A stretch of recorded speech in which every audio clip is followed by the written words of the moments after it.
हाँ तो दोस्तों, आपको मालूम है कि इजराइल और अमेरिका ने ईरान पर जिस तरह ताबड़तोड़ हमले किए, जिससे वहां के काफी नुकसान हुआ जान और माल का। जब ये तक बताया गया है रिपोर्ट के मुताबिक लगभग 1000 लोग मार जा चुके हैं।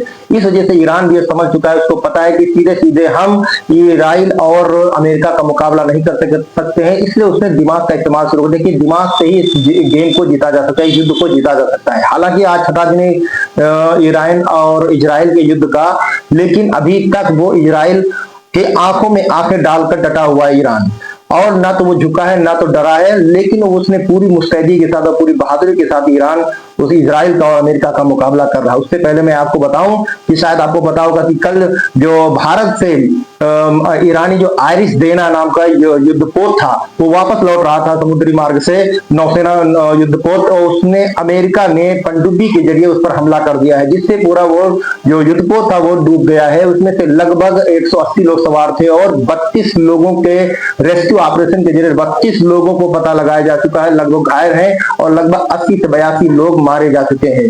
तो ये एक न्यूज थी निकल कर आ रही थी, जिससे ये काफी जो खाड़ी जो एशिया के लोग यानी भारत के लिए वो नुकसानदेह हो सकता है। अब बात करते हैं मैं अगले टॉपिक के ऊपर कि अभी तक काफी लगभग 28 फरवरी को आयतुल्लाह खामेनी, जिनका इजराइल के युद्ध के में उनकी जो हत्या हो गई थी, यानी कि जो मारे गए थे, जिस पर विपक्ष, भारत का विपक्ष भी लगातार हमले कर रहा था कि भारत के प्रधानमंत्री ने, न तो विदेश सचिव ने, किसी ने भी अभी तक शोक संदेश जारी नहीं किया, ना तो कोई छोटा सा ट्वीट किया है। तो आज भारत के विदेश सचिव मिस्री ने एक शोक संदेश जो भारत ईरान का जो दूतावास है नई दिल्ली से, जो ईरानी दूतावास है, वहां पर जाकर कंडोलेंस जो बुक है यानी कि शोक संवेदना पुस्तिका है, उस पर जाकर हस्ताक्षर किए हैं और अपना शोक संवेदना भारत सरकार की ओर से जाहिर किया है। तो इस तरीके से उन्होंने उनको श्रद्धांजलि दी है और उनको अपना शोक संदेश जाहिर किया है कि भारत भी आपके साथ में है। इस तरीके से दूसरी खबर की ओर बढ़ते हैं।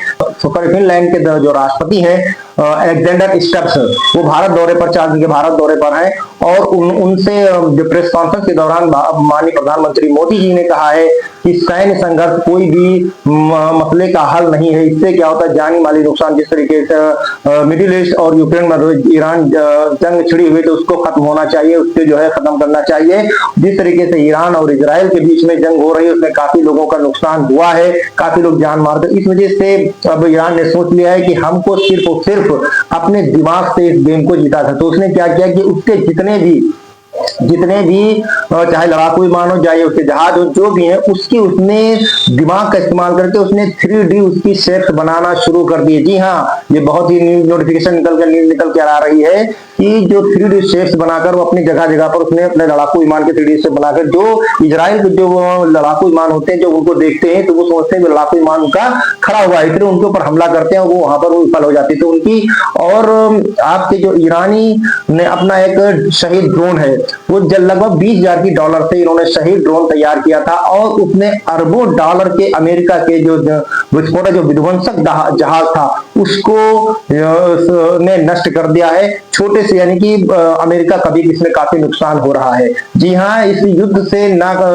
अमेरिका ने कहा है कि लगभग हम 1-2-4 हफ्ते में युद्ध खत्म कर देंगे, लेकिन ईरान भी डटा हुआ है। उसने कहा कि हम 6 माह तक अगर ये युद्ध चलता तो हम ये युद्ध लड़ने के लिए बिल्कुल तैयार हैं। वहां की आवाम, वहां की जनता और वहां के लोग, वहां की जो शासन प्रशासन पूरी तरीके से युद्ध को लड़ने के लिए तैयार है, ना तो डर रही है ना तो किसी पीछे हटने का नाम दे रही है। वो गोरिल्ला युद्ध पर भी विचार कर सकती है, क्योंकि वो ईरान भी उसके पास, जाहिर सी बात है, आप लोग को पता है कि युद्ध क्यों हो रहा है। जिस तरीके से 1990 में भारत ने परमाणु परीक्षण किया था, तो अमेरिका ने तभी बना था, लेकिन माननीय अटल बिहारी वाजपेयी ने उस वक्त उनकी एक बात भी ना सुनकर अपना परमाणु परीक्षण किया था।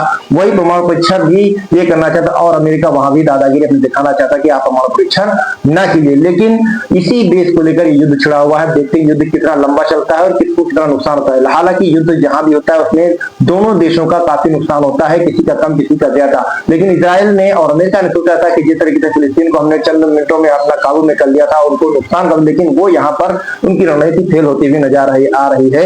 इसलिए मिलते हैं अगले वीडियो में कि कैसे क्या किस तरीके से ईरान अपनी रणनीति को बनाएगा और यह इजराइल किस तरीके से उसको जवाब देगा, या ईरान उसका मुकाबला कर पाएगा कि नहीं कर पाएगा। देखते हैं कब तक युद्ध चलता है। लगे रहिए मेरे साथ में। मेरे वीडियो के चैनल पर आप नए तो प्लीज मेरे चैनल को जरूर सब्सक्राइब करें। Thank you very much. Thank you.